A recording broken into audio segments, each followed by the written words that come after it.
कैसे एक साधारण मनुष्य लौह पुरुष बना, इसका जवाब इस वीडियो में आपको ज़रूर मिलेगा। सरदार वल्लभ भाई पटेल एक ऐसा नाम जो जब भी किसी बुजुर्ग जिसने स्वतंत्रता आंदोलन को प्रत्यक्ष रूप में देखा हो के जहन में आता है तो उसका शरीर नव ऊर्जा से भर जाता है। लेकिन मन में एक आत्मग्लानि तो उमड़ ही आती है, क्योंकि उस वक्त का हर एक युवा वल्लभ भाई पटेल को ही प्रधानमंत्री के रूप में देखना चाहता था। लेकिन अंग्रेजी नीति और कुछ अन्य कारणों की वजह से यह संभव ना हो सका। आइए जानें सरदार वल्लभ भाई पटेल कौन थे। सरदार वल्लभ भाई पटेल लौह पुरुष के रूप में पहचाने जाते हैं। एक सूरवीर से कम इनकी ख्याति नहीं थी। इन्होंने 200 वर्षों की गुलामी के फंदे से देश को अलग अलग राज्यों को संगठित कर भारत में मिलाया, और इस बड़े कार्य के लिए इन्हें सैन्य बल की जरूरत तक नहीं पड़ी। यही इनकी सबसे बड़ी ख्याति थी, जो इन्हें सभी से पृथक करती थी।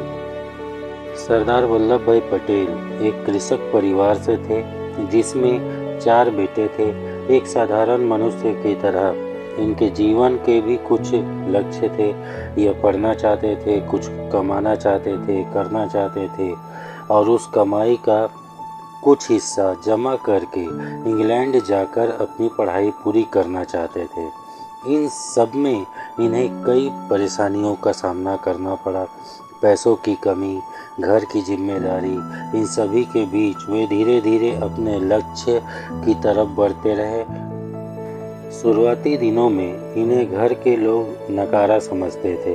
उन्हें लगता था ये कुछ नहीं कर सकते। इन्होंने 22 वर्ष की उम्र में मैट्रिक की पढ़ाई पूरी की और कई सालों तक घर वालों से दूर रहकर अपनी वकालत की पढ़ाई की, जिसके लिए उन्हें उधार किताबें लेनी पड़ती थी। इस दौरान इन्होंने नौकरी भी की और परिवार का पालन भी किया। एक साधारण मनुष्य की तरह यह जिंदगी से लड़ते लड़ते आगे बढ़ते रहे, इस बात से बेखबर कि ये देश के लौह पुरुष कहलाने वाले हैं। सरदार वल्लभ भाई पटेल के जीवन की एक विशेष घटना से इनके कर्तव्य निष्ठा का अनुमान लगाया जा सकता है। यह घटना जब की थी जब इनकी पत्नी बम्बई के हॉस्पिटल में एडमिट थी। कैंसर से पीड़ित इनकी पत्नी का देहांत हो गया, जिसके बाद इन्होंने दूसरे विवाह के लिए इनकार कर दिया और अपने बच्चे को सुखद भविष्य देने हेतु मेहनत में लग गए। इंग्लैंड जाकर इन्होंने 36 महीने की पढ़ाई को 30 महीने में पूरा किया। उस वक्त इन्होंने कॉलेज में टॉप किया।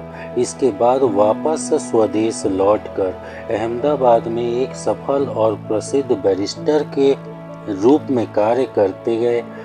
इंग्लैंड से वापस आए थे, इसलिए उनकी चाल ढाल बदल चुकी थी। वे सूट बूट यूनिफॉर्म स्टाइल में, यूरोपियन स्टाइल में कपड़े पहनने लगे थे। इनका सपना था ये बहुत पैसे कमाए और अपने बच्चों को एक अच्छा भविष्य दे, लेकिन नियति में इनका भविष्य तय कर रखा था। गांधी जी के विचारों से प्रेरित होकर इन्होंने सामाजिक बुराई के खिलाफ अपनी आवाज़ उठाई, भाषण के जरिए लोगों को एकत्र किया। इस प्रकार रुचि ना होते हुए भी धीरे धीरे सक्रिय राजनीति का हिस्सा बन गए।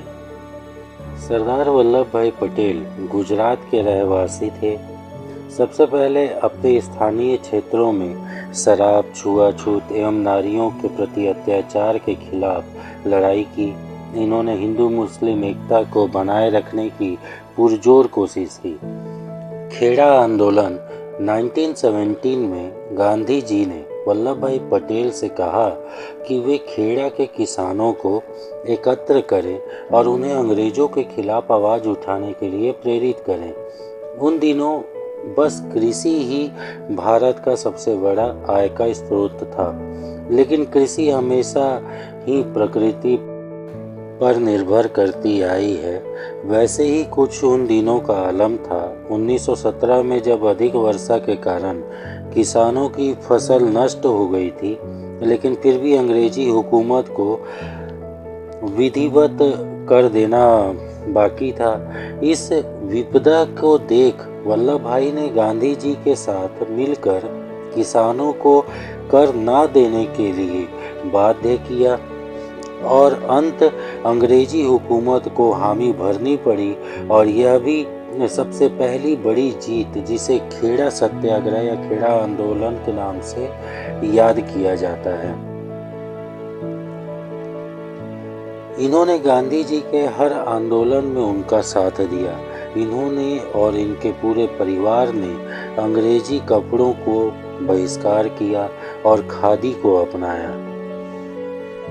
इस बुलंद आवाज नेता वल्लभ भाई ने बारदोली में सत्याग्रह का नेतृत्व किया। यह सत्याग्रह 1928 में साइमन कमीशन के खिलाफ किया गया था।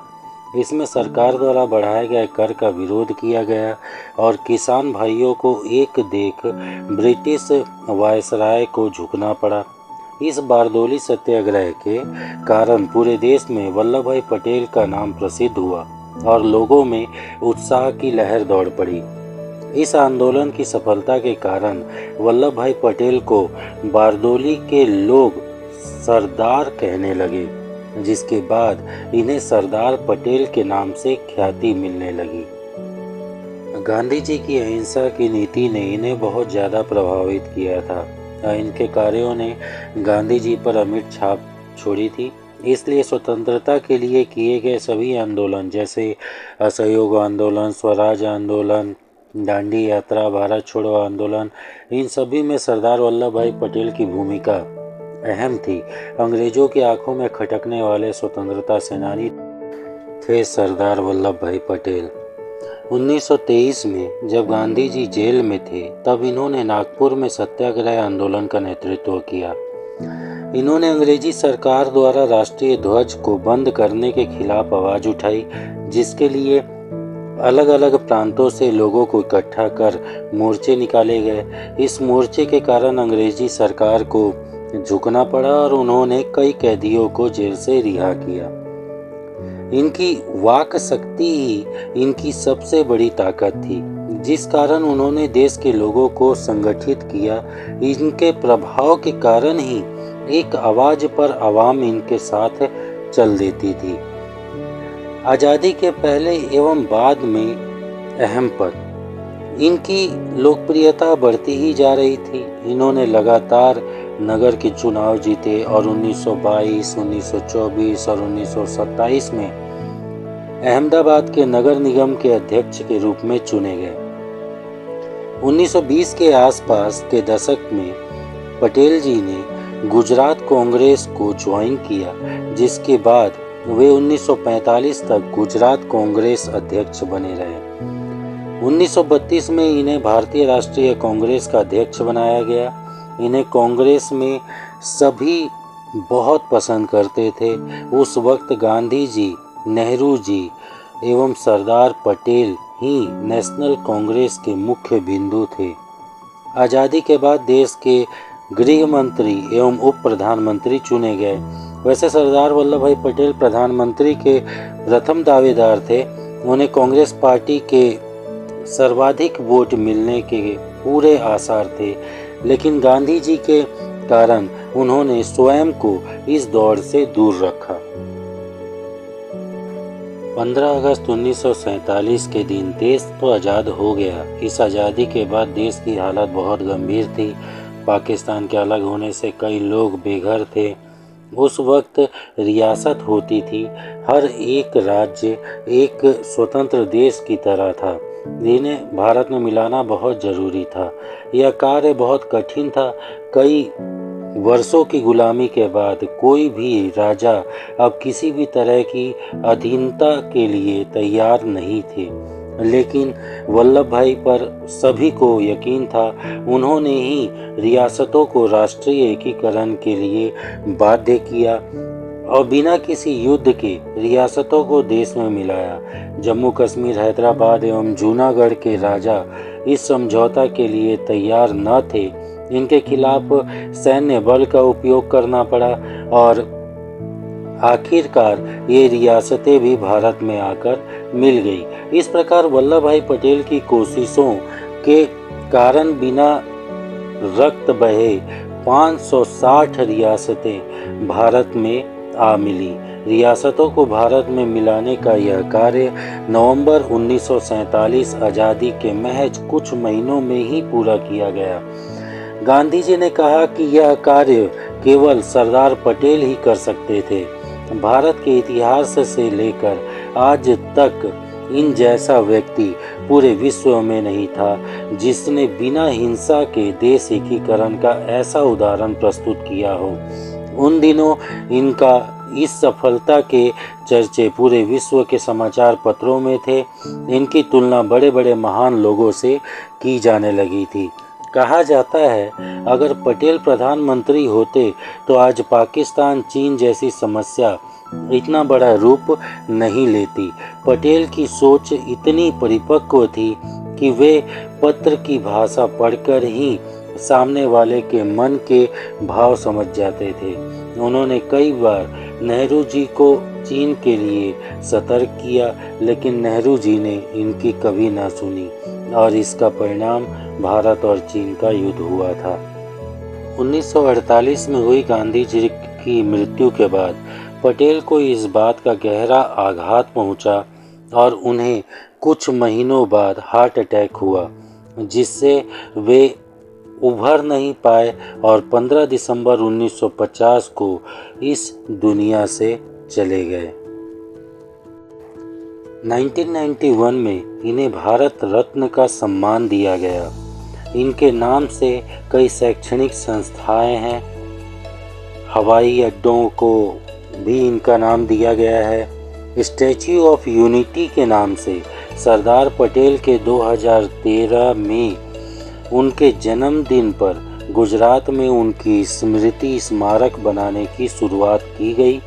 यह स्मारक भारूच गुजरात के पास नर्मदा जिले में है। सरदार वल्लभ भाई पटेल के जीवन परिचय से यह बात सामने आती है कि मनुष्य महान बनकर पैदा नहीं होता।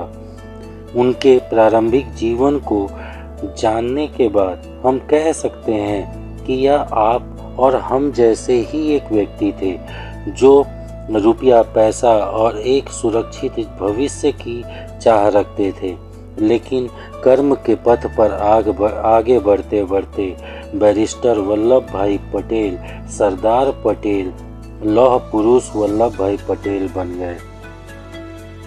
सरदार पटेल ने राष्ट्रीय एकीकरण कर एकता का एक ऐसा स्वरूप दिखाया जिसके बारे में उस वक्त कोई सोच भी नहीं सकता था। उनके इसी कार्य एवं सोच के कारण उनके जन्म दिवस को राष्ट्रीय एकता दिवस के नाम से जाना जाता है। सरदार वल्लभ भाई पटेल की याद में पीएम मोदी ने गुजरात में सबसे बड़ा मूर्ति स्टैच्यू ऑफ यूनिटी का निर्माण कराया। ये 4 सालों में बनकर तैयार हो गया था। अंत में दोस्तों, मैं उम्मीद करता हूँ कि हमारी इस कहानी से आपको बहुत प्रेरणा मिली होगी और आप अपने जीवन में अपने लक्ष्य तक पहुँचने के लिए एक कदम उठा चुके होंगे और आप जीवन में ज़रूर कामयाब होंगे। धन्यवाद।